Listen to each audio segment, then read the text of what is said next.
4 fundamental rights होने चाहिए, energy, food, water और एयर। इसमें से सबसे जरूरी एक जो फंडामेंटल राइट है जो छीना जा रहा है वो है फ्यूल। T20 इस देश के लोगों के ऊपर थोपा गया है, ना कि हमारी गाड़ियां जो इतना ज्यादा हाई इंटरेस्ट पे करके खरीदी गई है, इतना ज्यादा एक रजिस्ट्रेशन टैक्स 10% से 12% पूरा होता है, उसको देने के बाद जो खरीदी गई है उसके अंदर जहर मिला के उसको पिलाया जा रहा है। जो हमारे परिवार का एक सदस्य होती है, हमारे पिताश्री ने, हमारे दादाओं ने तो गाड़ियां खरीद खरीद के इतनी मेहनत से एक आम आदमी की जिंदगी को, उसके परिवार को, उसको एक जगह से दूसरी जगह सुरक्षित तरीके से ले जाने के लिए जो यूज होती है, उसको खराब करने का ठेका इस सरकार ने लिया हुआ है। हमारा पूरा सप्लाई चेन आज के टाइम तक भी एथेनॉल ब्लेंडेड फ्यूल को स्टोर करने के लिए, उसको ट्रांसपोर्ट करने के लिए और उसको लोगों को डिस्पेंस करने के लिए नहीं बना है। 99% पेट्रोल पंप आज भी इस देश के अंदर एथेनॉल को डिस्पेंस करने के लिए गाड़ियों में नहीं कारगर है। हमारे देश के अंदर इतने बेहतरीन कार के मैन्युफैक्चरर हैं, मर्सिडीज बेंज से लेकर मारुति सुजुकी तक, उनके इतने हाई टेक्निकली क्वालिफाइड इंजीनियर्स ने दुनिया की सबसे बेहतरीन गाड़ियां बनाई हैं। वो खराब इसलिए हो रही है क्योंकि उनको उसके हिसाब का पेट्रोल नहीं मिल रहा। हर गाड़ी 2025 से पहले जितनी भी मैन्युफैक्चर हुई है, जो आज के टाइम पे औसतन 95% गाड़ियां हैं ऐसी, चाहे वो 2 पहिया वाहन हो या गाड़ियां हो 4 पहिए वाली, वो E10 एथेनॉल 10% के लिए बनी है, 5% से एथेनॉल 10% तक के लिए। बहुत सारी ऐसी गाड़ी है जो अलग अलग शहरों के अंदर यूज होती है, जो 20 साल से पुरानी और प्रॉपरली मेंटेन है, उनके लिए 0% एथेनॉल पेट्रोल। हमारे माननीय मंत्री जी बोलते हैं कि देखो ब्राजील को देखो, अमेरिका को देखो, उन्होंने भी तो एथेनॉल चलाया है। आज भी उन देशों के अंदर 5%, 0% और 10% एथेनॉल आज भी बिकता है, क्योंकि वो लोक सेवक है। हमारे देश के पॉलिटिशियंस इस देश के राजा महाराजा नहीं है। हमने अपने कीमती वोट उनको दिया है लोक सेवा करने के लिए। क्या वो सेवा कर रहे हैं? नहीं। इस देश की सबसे महत्वपूर्ण लॉजिस्टिक्स और उन लोगों की ट्रांसपोर्टेशन के ऊपर जो आंचन आई है, वो इस एथेनॉल ब्लेंडेड फ्यूल की वजह से आई है। टेक्निकल भाषा में बहुत सरल तरीके से बताऊंगा, डिपो पे पेट्रोल ब्लेंड होता है, वो एथेनॉल को स्टोर नहीं कर सकता। जो टैंकर जिनमें डिपो से लेकर पेट्रोल पंप तक एथेनॉल ब्लेंडेड पेट्रोल जाता है, वो कंप्लायंट नहीं है एथेनॉल को स्टोर करने के लिए। अगर आप में से कोई बेसिक केमिस्ट्री जानते हैं, एथेनॉल का फॉर्मूला होता है C2H5OH। OH पानी का दोस्त है, थोड़ा सा उसने मॉइस्चर अट्रैक्ट किया और वो पानी उसके अंदर जमा करता है। यही पानी अंडरग्राउंड फ्यूल टैंक्स पे जाता है पेट्रोल पंप के, और यही पानी नीचे करोजन पैदा करता है, जंग पैदा कर देता है वाइट स्टील के टैंकों में, जो आपकी गाड़ियों में जाके आपके गाड़ी के पुर्जे खराब कर रहे हैं। इसका जिम्मेदार कौन है? हमारी सरकार, जो पब्लिक सेक्टर अंडरटेकिंग वाले पेट्रोल पंप्स को ढंग से कंप्लायंट नहीं बना पाई, उसमें ढंग से इन्वेस्ट नहीं करा, प्रॉपरली उसका सप्लाई चेन नहीं बना। और जब society of Indian automobile manufacturer ने ये बात स्पष्ट तरीके से बोली थी कि हमारा देश E20 के लिए रेडी नहीं है, उसने फिर भी E20 थोपा, E10 को कंप्लीटली हटा दिया गया। और हमारी सरकार कहती है कि ARAI की टेस्टिंग में तो 5 से 6% का फ्यूल इक्वल है।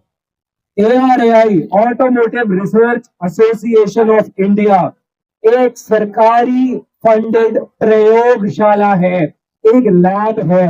वहां पर ट्रैक पे और लैब के अंदर गाड़ी को 0% से 20% केमिकली फॉर्मुलेटेड पेट्रोल के साथ टेस्ट किया जाता है, जो कि रियल लाइफ एक्सपीरियंस जो एक आदमी ले रहा है, ट्रैफिक में फंस रहा है, खराब सड़कों से निकल रहा है, उससे बहुत अलग है। 20 से 25%, औसतन 30% भी एथेनॉल 20 के पेट्रोल से गाड़ियों में एवरेज कम हो रही है, जिसकी वजह से हमारा जो इंपोर्ट है टोटल क्रूड का, वो कम नहीं हो रहा। एक कॉमन सेंस इकोनॉमिक्स में अगर आप समझो, हमारा क्रूड का इसमें ज्यादा बढ़ रहा है कंजम्पशन, ना हमारा इकोनॉमिकल कोई फायदा हो रहा, ना हमारा गाड़ियों का कोई फायदा हो रहा, ना इस देश का कोई फायदा हो रहा। ऊपर से कल माननीय हरदीप सिंह पुरी जी ने बोला कि E20 बनाने का खर्चा नॉर्मल पेट्रोल बनाने से ज्यादा है। तो क्यों बना रहे हो, क्यों टैक्स पेयर का पैसा बर्बाद कर रहे हो और लोगों को बेवकूफ बना रहे हो। मैं कहना चाहूंगा, बनाना इज अ फ्रूट बट बेवकूफ बनाना इज एन आर्ट। और अनफॉर्चुनेटली हमारे देश के अंदर जो इतने बेहतरीन पॉलिटिशियंस हैं वो बहुत बढ़िया आर्टिस्ट हैं और पूरे के पूरे देश को बेवकूफ बना रहे हैं और हमारी गाड़ियों का नुकसान कराने का जिम्मेदारी उनकी ही है। धन्यवाद। एक सेकंड क्वेश्चन आंसर सारा क्वेश्चन आंसर 1 मिनट। आप हमसे पूछें, हमको बताएं और हम पे आपसे बातचीत करेंगे। 5 तारीख को हमने यहाँ पे जंतर मंतर पे धरना दिया। उसके बाद सरकार ने चुनौती दी, गडकरी साहब ने चुनौती दी कि आप आइए, एक भी इंसान लेकर आइए जो इसकी गाड़ी खराब हुई है। कोई भी एक इंसान, हमारे पास 10 से 20 लोग मौके पे थे जो बोल रहे थे कि गाड़ी खराब है। मेरी गाड़ी खराब हुई है जी 10 दिन पहले, हफ्ता पहले दूसरी गाड़ी खराब हुई है। कल हमें पुलिस स्टेशन में रोक लिया गया, हमें जाने नहीं दिया। हम क्यों जा रहे थे? हम सिर्फ उनको बताने जा रहे थे जो उन्होंने चुनौती दी थी कि आप आइए मेरे को बताइए गाड़ी। हम अपना बताने जा रहे थे, उन्होंने जाने नहीं दिया। उसके बाद जो हरदीप पुरी जी कह रहे हैं कि ये लोग एक फेल्ड सोशल अनएम्प्लॉयड एक्टिविस्ट है। क्या मतलब है जी इसका? अनएम्प्लॉयमेंट है। आपके जो बेटे हैं गडकरी साहब के, वो एम्प्लॉयड है, वो तो वही एम्प्लॉयड जिनकी फैक्ट्री लगा दी आपने इथेनॉल की। और क्या?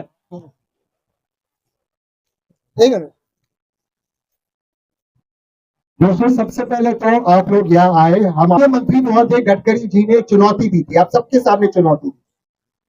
उन्होंने कहा था कि अगर एक भी पीड़ित हो E20 पेट्रोल का, एक भी पीड़ित, एक भी गाड़ी खराब हो E20 पेट्रोल, तो उनके सामने लाया जाए।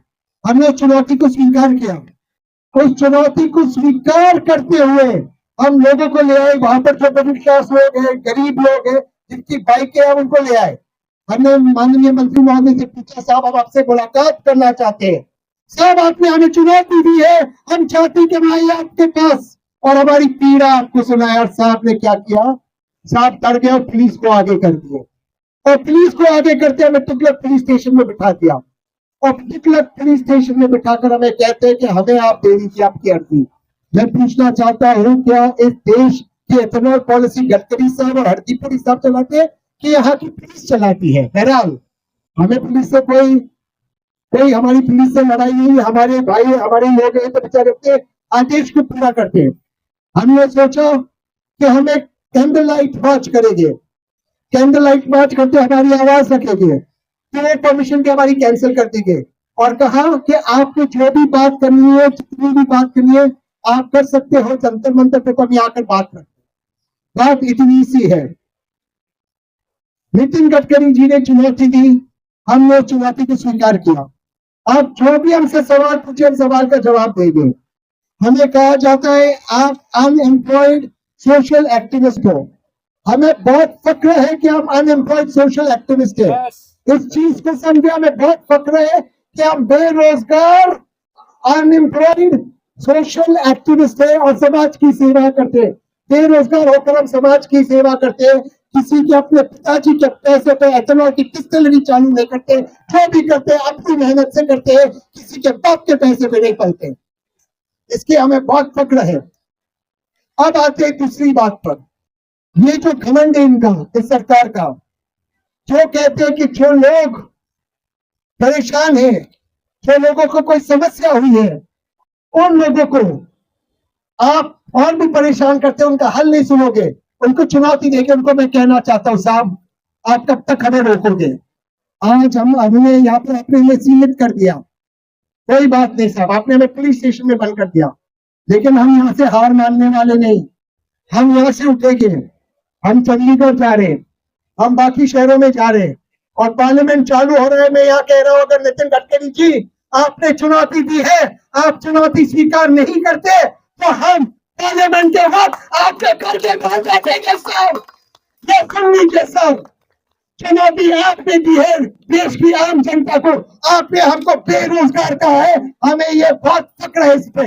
हम बेरोजगार है सर, हम बेईमान नहीं है, हम बेरोजगार है सर, हम देश नहीं देखते, हम बेरोजगार है सर, हम बात के पैसे पे डिस्टिलरी का 100 करोड़ का कब्जा नहीं करते साहब।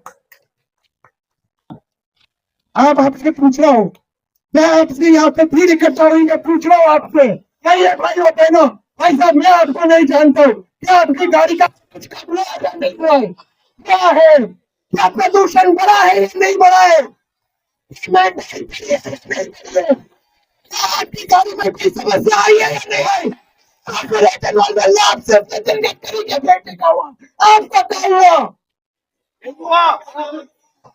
मैं आपका नुकसान हुआ है। देखिए दोस्तों, भाइयों और बहनों, ये देखिए, आपको बेरोजगार कहते हैं, आपको दीपक कहते हैं आप सोशल एक्टिविस्ट हो, आपका बहुत बड़ा आदमी है तो आपका अपमान करते हैं ये लोग। ये देखिए, मैं एक और चीज कहना चाहता हूँ, सरकार ने कुछ चीजें कही है। सरकार कहती है एथेनॉल 10 वाली गाड़ी में एथेनॉल 20 पेट्रोल जाएगा। सरकार कहती है एथेनॉल 10 वाली गाड़ी में एथेनॉल 20 पेट्रोल जाएगा। मैं सरकार से पूछता हूं, अगर एथेनॉल 10 वाली गाड़ी में एथेनॉल 20 वाला पेट्रोल जाएगा तो एथेनॉल 10 वाली गाड़ी को क्यों कराया? पूछिए, सर्टिफिकेट क्यों दिया? पूछिए साहब को। सही बात कह रहे हैं।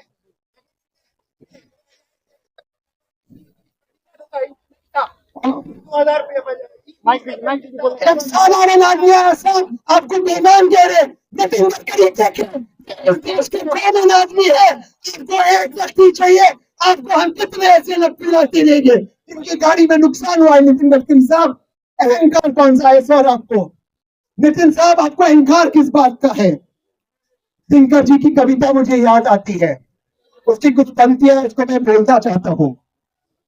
गडकरी साहब बिना एथेनॉल के पेट्रोल दे न सके, आशीष समाज की ले न सके, उल्टे अपने बेटी को बढ़ाने चले, जो था असाध्य साध्य चले। जब नाश मनुष्य पर चाहता है, पहले विवेक मर जाता है, इनका विवेक मर चुका है। अब हरदीप पुरी जी और नितिन गडकरी जी कहते हैं कि हमें 22 लाख करोड़ वाली लॉबी पैसे दे रही है, तेल कंपनी की लॉबी पैसे दे रही है। मैं आपके माध्यम से, सार्वजनिक माध्यम से, देश की मीडिया के सामने नितिन गडकरी जी के आंख में आंख मिला के चुनौती देता हूं, साहब मेरी जांच ईडी से करवाए, मेरा lie detector test Jantar Mantar पे कराए, और उसी के साथ E20 के सारे दस्तावेज सार्वजनिक कीजिए साहब, और आपके बेटे के धंधे के सारे दस्तावेज सार्वजनिक कीजिए। वजह साहब एथेनॉल का एथेनॉल, पेट्रोल का पेट्रोल, देखिए हम आप पे ले आए, ये सब चुनौती थी, आपके घर पे है तो अपने पुलिस को आगे किया, या हम रुके? ये आम जनता है साहब, यहाँ पे जो लोग है आम जनता, मिडिल क्लास है साहब। हर एक व्यक्ति जो गाड़ी खरीदता है, एक गाड़ी दूसरी सबसे महंगी चीज है जो एक भारतीय खरीदता है, दूसरी सबसे महंगी चीज। जब आप एक गाड़ी खरीदते हैं खुशी का मौका होता है। जब आप एक गाड़ी खरीदते हो आप पहले टैक्स भरते हो, परिजनों से आप चर्चा करते हो, दोस्तों के साथ आप वार्तालाप करते हो, 4-5 शोरूम में जाकर आप चेक करते हो गाड़ी ठीक है या नहीं है। किसने नितिन गडकरी जी और हरदीप पुरी जी को ये इजाजत दी कि हमारी गाड़ी के साथ कोई एक्सपेरिमेंट करे? हरदीप पुरी जी कहते हैं आपकी गाड़ी में एथेनॉल ठूसो और फॉर्मूला की जैसे गाड़ी चलाओ, ब्रूम ब्रूम ब्रूम। मैं पूछना चाहता हूँ, अरे हरदीप पुरी साहब, हम ब्रूम ब्रूम गाड़ी तब चलाएंगे जब नितिन गडकरी ब्रूम ब्रूम जैसे सड़क बनाएंगे। सड़क की हालत देखिए, हम कौन सी फॉर्मूला जैसी गाड़ी चलाई था, और कौन सी बात कर रहे हैं हरदीप पुरी जी? कहते फॉर्मूला जैसे गाड़ी चलाओ। भाई और बहन, आपने फॉर्मूला रेस देखी होगी। फॉर्मूला रेस के बीच में इंजीनियर्स होते हैं, हर एक के साथ इंजीनियर्स होते हैं। इंजीनियर्स उसी रेस में गाड़ी की सर्विसिंग करते हैं, इंजन के पार्ट्स बदलते हैं, रेस के बाद इंजन का ओवरहॉलिंग होता, 8 रेस के बाद इंजन बदला जाता गाड़ी का। क्या यहाँ पर एक साधारण व्यक्ति, क्या यहाँ पर सलीम, क्या यहाँ वहां पर सलील, वो अपनी गाड़ी को 1000 किलोमीटर के बाद इंजन बदल सकता है? और कौन सी जैसी गाड़ी चलाए? पूछता हूं मैं साहब से। और साहब, आप में से जितने लोगों ने गाड़ी खरीदी है, जितने लोगों ने गाड़ी खरीदी है, सबसे पहला चीज अधिकतर लोगों ने माइलेज देखा होगा। माइलेज देखा या नहीं देखा आप लोगों ने? माइलेज के लिए गाड़ी खरीदी या नहीं खरीदी? तो फिर किस अधिकार से कहते हैं माइलेज कम हो जाएगा? क्या हमसे पूछो माइलेज कम करने के पहले? यही तो गलती है, ये बिल्कुल गलत है। ये बिल्कुल गलत हो रहा है। जब एक आदमी गाड़ी खरीदता है 15 साल पहले टैक्स भरता है, टैक्स एडवांस में भरता है सरकार को। आप रोड टैक्स भरते हो, जीएसटी भरते हो, कम सूबों में आप सेस भरते हो, आप पार्किंग चार्जेस भरते हो, गाड़ी का मेंटेनेंस भरते हो, इंश्योरेंस भरते हो, टोल टैक्स भरते हो, और इस सब के बाद आपको कहा जाता है कि आप बेरोजगार सोशल एक्टिविस्ट हो, आपका अधिकार नहीं आपकी गाड़ी चलाना। आपकी गाड़ी है, आपका अधिकार है, आपको जो पेट्रोल आपकी गाड़ी को चाहिए वो मिलना चाहिए आपके लिए। हम एथेनॉल पीस के खिलाफ नहीं है, ये भ्रम फैलाया जा रहा है। हम कहते हैं एथेनॉल पीस लाओ, एथेनॉल पीस लाना है लाओ, एथेनॉल 100 लाओ, और गडकरी साहब अगर आइंस्टाइन और न्यूटन हो तो एथेनॉल 200 लाओ, हमें कोई फर्क नहीं पड़ता, पानी पे गाड़ी चलाओ। हमारी गाड़ी में एथेनॉल 10 जाता है, एथेनॉल 10 हमें दीजिए। दूसरी चीज, एथेनॉल 20 के अंदर आप 80% पेट्रोल और 20% एथेनॉल डालते हो। कुछ लोग ये इसको गन्ने का जूस देता है। आप 80% पेट्रोल और 20% एथेनॉल डालते हो, आप हमें 20% डिस्काउंट दे दो एथेनॉल पेट्रोल के ऊपर। क्या गलत कह रहे हैं? 102 रुपए में। भाई और बहनों, क्या आप जानते हो नेपाल, भूटान, ये मुल्क हमसे पेट्रोल खरीदते हैं, ये मुल्क हमसे पेट्रोल खरीदते हैं, और उनकी आवाम को हमसे पेट्रोल खरीदते हैं। 100% शुद्ध पेट्रोल सस्ते में देते हैं, और हम भारत के लोगों को हमारी सरकार इतनी लुटती है कि आज पिछले 12 सालों में केवल केंद्र की हुकूमत ने हमसे 40 लाख करोड़ रुपए लिए हैं। 40 लाख करोड़ रुपए। ये एक चीज हमें इस पर बात करनी होगी। मना कर दिया, उनकी आवाज है, चाहते कि आवाज सब जगह तक पहुंचे। एक्चुअली ये मुझे दस्तावेज, क्योंकि वर्तमान सरकार कहती है एथेनॉल से पैसा बचेगा, ये सरकार दुष्प्रचार कर रही है। वर्तमान में जो पेट्रोल आ रहा है रिफाइनरी गेट पे, रिटेल कॉस्ट, हमारा रिटेल कॉस्ट है 52 रुपया प्रति लीटर पेट्रोल का, सरकार टैक्स ना ले।